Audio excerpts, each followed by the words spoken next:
Bandra west U1 apartment society में बड़ा फैसला। डिप्टी रजिस्ट्रार जॉइंट रजिस्ट्रार के बाद अपील पर सहकारी मंत्री का आदेश। Mumbai Bandra west U1 apartment society में हो रही वित्तीय गड़बड़ियों और मिसमैनेजमेंट के खिलाफ सदस्यों की शिकायतों का लंबा संघर्ष आखिरकार रंग लाया। लगातार शिकायतें पहले डिप्टी रजिस्ट्रार और फिर जॉइंट रजिस्ट्रार तक पहुंचाई गई, लेकिन जब वहां से कोई ठोस कार्रवाई नहीं हुई तब मामला सीधे सहकारी मंत्री महादेव जी के पास अपील में ले जाया गया। क्या थे आरोप? सोसाइटी के अध्यक्ष और सचिव निवासियों की बात नहीं सुनते थे। किसी भी तरह के वित्तीय दस्तावेज या हिसाब किताब उपलब्ध नहीं कराया जाता था। अनावश्यक खर्च और अपारदर्शिता का माहौल था। सोसाइटी में अधिकतर बुजुर्ग सीनियर सिटीजन्स रहते हैं और प्रबंधन ने उनका फायदा उठाकर गड़बड़ियां की।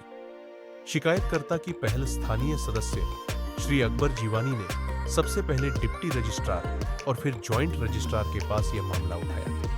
जब कोई ठोस नतीजा सामने नहीं आया तो उन्होंने अपील करते हुए इसे मंत्री स्तर तक पहुंचाया। सीनियर सिटीजन्स अक्सर ऐसे मुद्दों में सक्रिय रूप से लड़ नहीं पाते, लेकिन अकबर जीवनी ने आगे आकर न केवल उनकी आवाज उठाई बल्कि गलत लोगों को हटाकर सोसाइटी के बुजुर्ग सदस्यों को राहत दिलाई। मंत्री का आदेश। सहकारी मंत्री ने आदेश में स्पष्ट किया है कि U1 अपार्टमेंट सोसाइटी की वर्तमान प्रबंधन समिति को रद्द किया जाए, सोसाइटी का पुनर्गठन रिफॉर्म किया जाए। आगे सोसाइटी की बागडोर ऐसे जिम्मेदार और ईमानदार सदस्यों को दी जाए जो पारदर्शिता और जवाबदेही के साथ काम करें। निवासियों की राय। बांद्रा वेस्ट के U1 अपार्टमेंट सोसाइटी के निवासियों ने मंत्री के इस आदेश का स्वागत किया और कहा कि अब समय है कि अच्छे लोग आगे आकर सोसाइटी की जिम्मेदारी उठाएं और हर सदस्य को बराबरी का अधिकार मिले। बड़ा संदेश। यह फैसला सिर्फ U1 अपार्टमेंट सोसाइटी तक सीमित नहीं है, यह उन सभी हाउसिंग सोसाइटियों के लिए एक सख्त संदेश है कि यदि पारदर्शिता और जवाबदेही नहीं होगी तो मामला मंत्री तक जाएगा और कार्रवाई निश्चित है। ऐसे ही खबर के लिए देखते रहिए रियल न्यूज ऑफ इंडिया।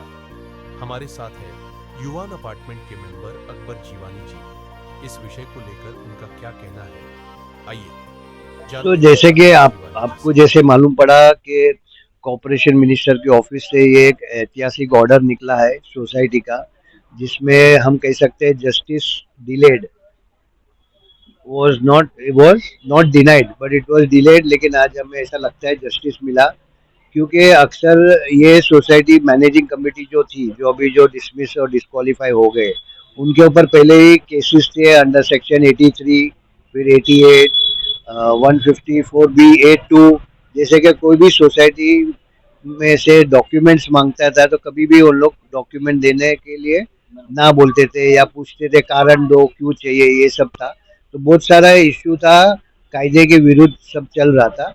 तो सवाल ये अभी हमें आता है कि ये सब हुई, इसकी वजह से हम लोग कुछ मेंबर लोग ने कंप्लेंट दाखिल किए डेप्यूटी रजिस्टर में, जॉइंट रजिस्टर में, कॉर्पोरेशन मिनिस्टर के लिए।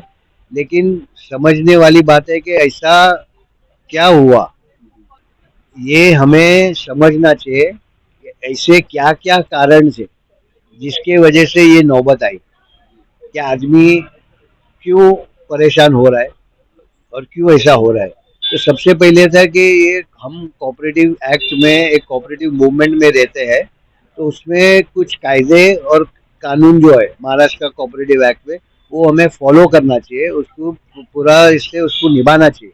वो जब नहीं करते हैं तो प्रॉब्लम इश्यूज आते हैं, डिफरेंस ऑफ ओपिनियन आते हैं।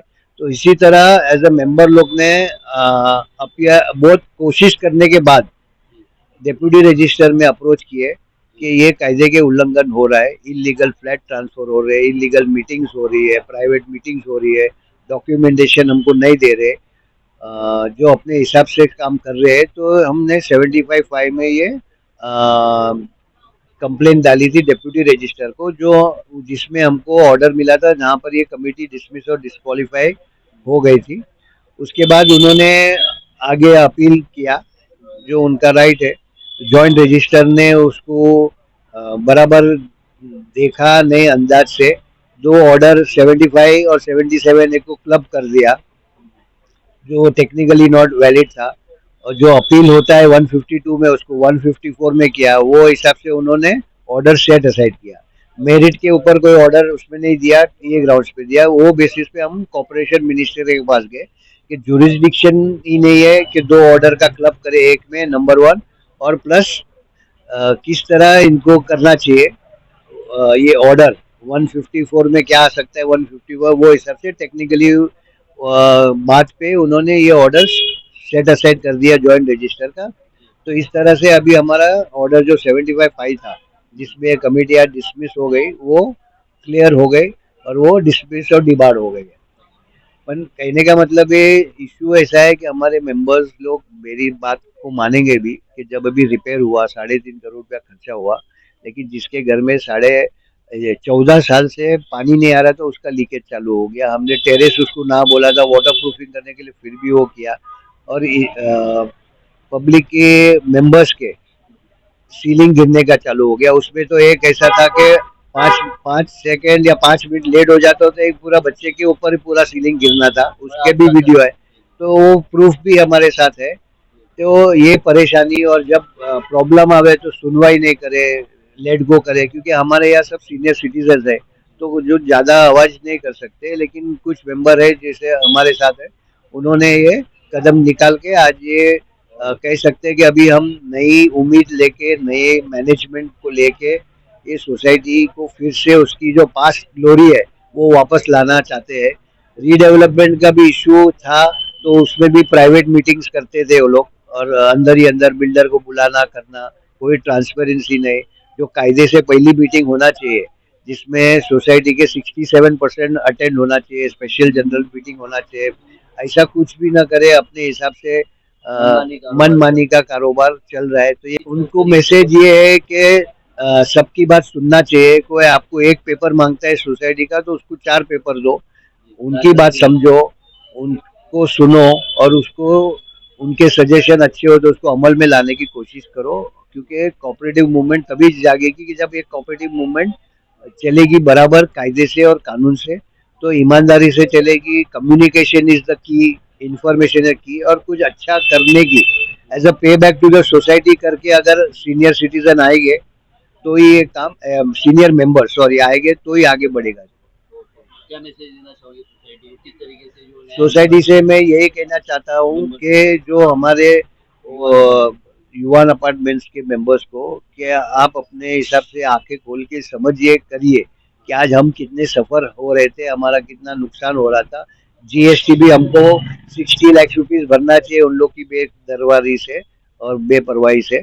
आज इतना सब नुकसान हम झेल रहे हैं, लेकिन अब इसको एक स्टॉप लगाना चाहिए और आगे आओ, और ये सबसे अच्छे लोग को सपोर्ट करो, जिसको नॉलेज है, इंफॉर्मेशन है, जानकार है, जो कायदे कानून से समझ के चलने को तैयार है।